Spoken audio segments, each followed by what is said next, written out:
Waheguru Ji Ka Khalsa, Waheguru Ji Ki Fateh. Thanks for all coming in this cold weather and listening to us and knowing about Sikh values that we will be talking about mostly why the Sikhs were so dear to British, why this identity was so dear to British, and we have failed ourselves to educate the American people about our values. It's our fault. We claim that we've been living in the US 120 years, but we haven't educated people about our values. So I'm here to give you in a few minutes why this identity was so dear to the British. So why they encouraged our ancestors to be in the World War, in the army with all the 5 Ks that we will be talking about in a second. So here we are. I will be a little bit taking help from my PowerPoint. Hope you can hear me. Okay, now let's go to the next slide. Hello.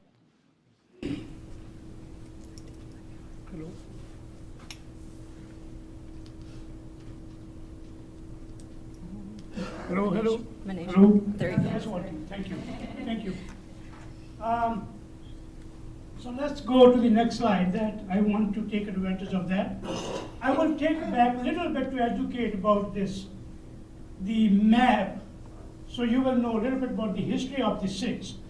What happened is Sikh religion started in 1469 to 78, as my brother said, that 10 successors, their lifespan. That is our one time frame of our history that stands out for the equality, freedom of religion, freedom of speech, peace of love, and creation of Khalsa. So that is our one segment of our history during our Guru's time. The next segment is that when Banda Singh Bahadur took over, and the Maharaja Ranjit Singh had built the kingdom, Sikh kingdom. It was a secular ruler who ruled in big part of India that I will show you in a second. And the third segment is then when the British took over our area, Punjab, and that will be the third segment, and the fourth is when British left the India. So we will be just talking about the third segment when the British went to India, and then the Sikhs start recruiting into the army. So that is the one thing. So we will be just talking about that segment in that short period of time. Next slide, please. Okay, this is the reason you get to know that. Here is the area where the ruler was ruling. After the Guru's time, Maharaja Ranjit Singh ruled this region. This is started from Delhi, was part of that, New Delhi. Goes all the way to the, including Pakistan up to the Afghanistan borders, you can see. But it is very hard to understand our new generations. If we look back now, relate to our region now, this is the current map, where you see Punjab, Haryana, Delhi, all this region was ruled by Ranjit Singh before the British went to take over the Punjab. Next slide. Okay, treaty. In April 25, 1809, the British rulers, they made a treaty with our king, Ranjit Singh. That's called a Treaty of Amritsar, not to cross each other's borders. Go back one slide, please, one time. There's the river called Satluj. So this is the boundary line. The yellow section was taken over by British, and they made the treaty there not to cross. So this is the territory of a ruler that Ranjit Singh ruled before the British went in. Next slide. If I said that too, go back for a second.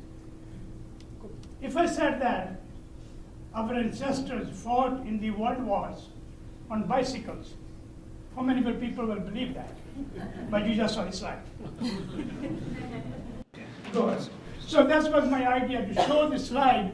When British took over the territory 1849. When Ranjit Singh died in 1839. So 1851, they start recruiting back our Sikhs into the army. Next one. Okay, here's the favorite slide that I have. The Sikhs carrying the Guru Granth Sahib, and they're doing the service during world wars. Why they let us to carry the Guru Granth Sahib? That was the tradition, not British created. It was tradition before British took over to take the Guru Granth Sahib, our holy book, we can call it their way, is so unique to us. I will tell you in a second why is that. So they were taking this, each quotation you can read yourself, that like this one, the Sikh Gurus, the Sikh religion, the Gurdwara, the Granth Sahib become part of my life. The British and the Sikh officer of the regiment were convinced that religion was an important factor in to make up a good soldier, and we fostered that in every way possible. Who's saying that? It's a British Army officer. Each quotation you will see is run by the British officers. It could be Prime Minister, it could be historian. That's what I'm trying to put it together. This is the desert doing the Diwan religious service. Next one, please. Okay, this is the Guru Granth Sahib. Why was it so important to them? What this Max Arthur McAuliffe is a historian, Sikh history. He wrote the book, The Sikh Religion. 6 volumes he has written about the Sikh histories. What he thinks about the Guru Granth Sahib. What is this Guru Granth Sahib is unique about? There is no place for pretense or hypocrisy in this religion. Flesh, alcohol, tobacco, other drugs are prohibited in it. It is not teaches kindness, love, and honesty, but also encourages its forward to accept all human beings as one, thus diminishing all racial differences. The teaching of Buddha and other religions were written when the originators were no more in this world. But the teaching of the Sikh Guru were written and edited by themselves. Thus, they are found in their original forms. Battles fought by Sikh Gurus were not against any communalism and orthodoxy, but they fought for the betterment of society, to protect people from tyranny and the upliftment of their souls. What I want to say, all the little books are written after. This is what the South is telling us. But the Guru Granth Sahib was written by our Gurus, and they are handwritten by them, by the prophets. So that's why this Guru Granth Sahib was so dear to the Sikhs. Wherever they go, they take it with them, as we brought it back here now with us. So let's go to the next one. Here's the one more second.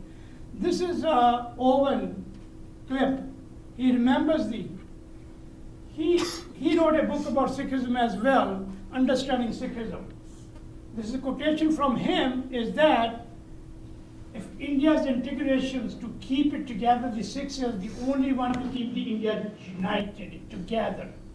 That's his quotation that I want to let you know how the Sikhs are looked over by other authors. Okay, here's the 2 pictures, just I take it there. Now you see there the contribution of the Sikhs. When I look up there, you see that why these 3 men are standing behind.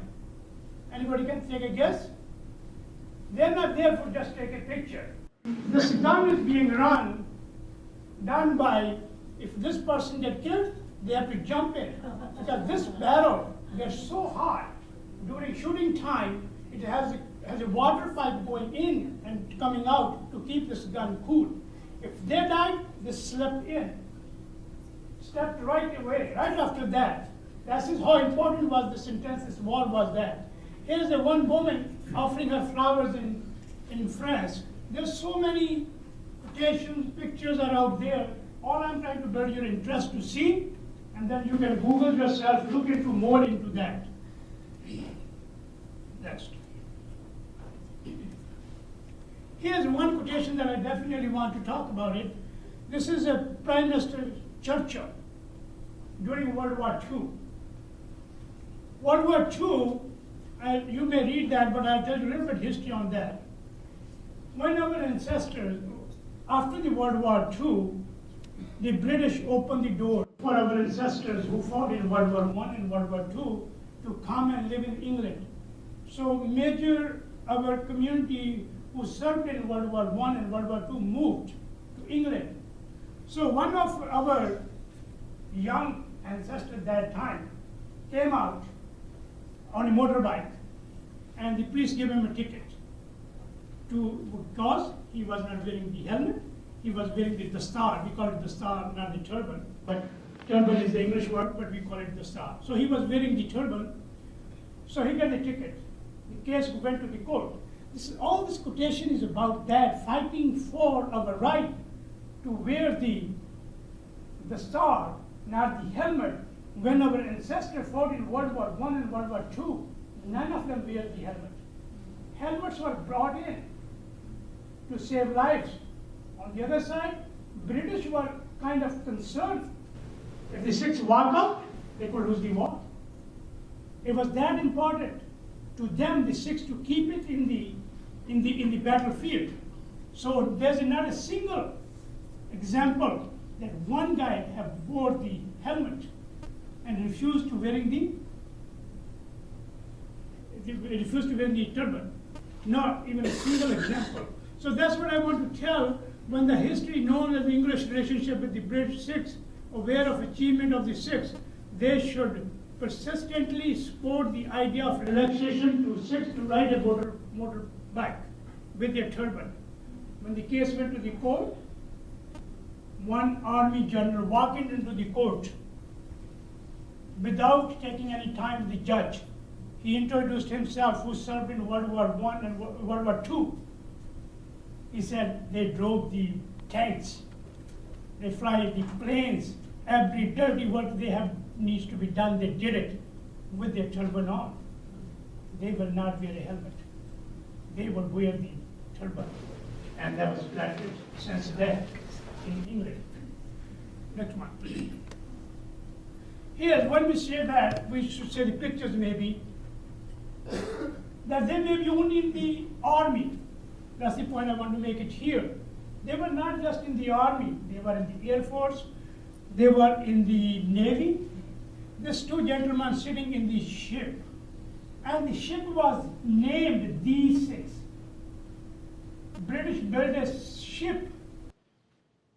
The name was the MHS6.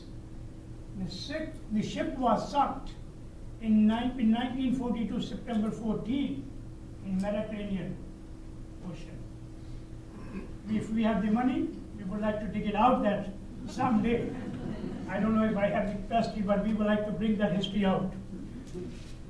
Okay, this is the history that you can see that. Here's my favorite guy, General Sir Frank. He wrote a lot of history about the Sikhs.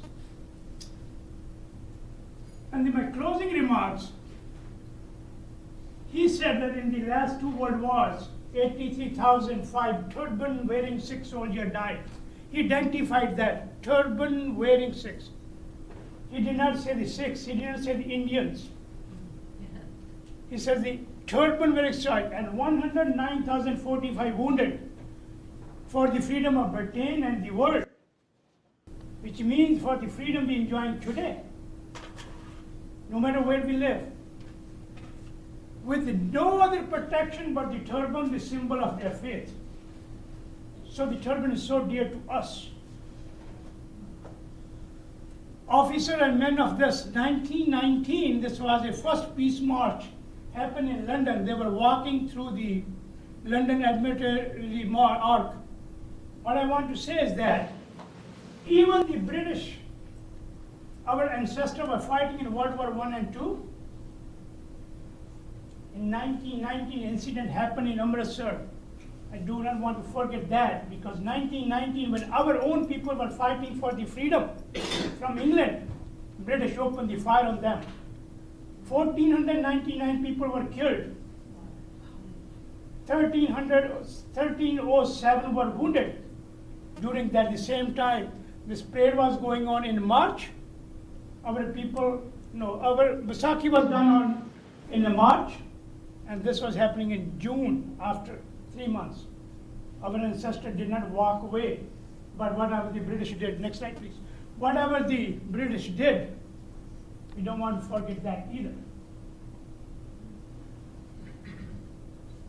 Next slide please. That's all I have to educate. Moreover, these Sikh values are the same values as the American values, but we are failed. How we can say our values are the same value? Equality. freedom of justice, freedom of speech is all for all that. Our ninth Guru, Guru Tegh Bahadur, stood for the protection of the Hinduism. He sacrificed his life to protect other religions. That's why I'm saying freedom of all, freedom of religion came from before we have this constitution in the America, in the US.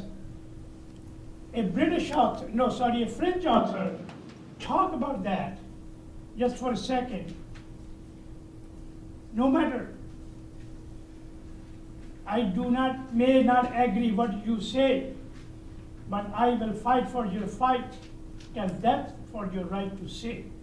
That was Guru Tegh Bahadur Ji, who has given his life to protect other faith. Thank you very much for listening. Thank you for coming. Any question you can ask me later on. Thank you. Bye-bye.